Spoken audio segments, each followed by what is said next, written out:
Korang tengok ini berita. Awal-awal I ingat pergi makan KFC percuma kereta.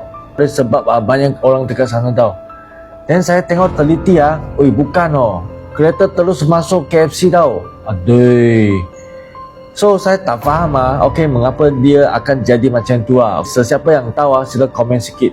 Guri macam ni tengok dekat itu junction I rasa ini orang dia pijat minyak terlalu banyak dan selepas itu lose control masuk kedai. I rasa dia maybe dekat traffic light sana dia tekan minyak atau dia tekan handphone. So dia tak perhatikan, faham? Kerana kalau biasa kita masuk junction kita tak akan pijat minyak macam tu. Kita satu kaki mesti standby dekat brake sana. Kan, betul tak? Selain itu ada satu tips yang sangat penting bagi korang. I rasa sekarang banyak kopi or license dekat jalan raya tau. Tak tahu itu license mana belinya. So korang kalau itu kedai-kedai makan ada 2 tingkat you pergi tingkat yang kedua. I rasa selamat sikit, betul tak? Korang ada apa-apa cara lagi yang selamat sila komen sikit. Okay, bye.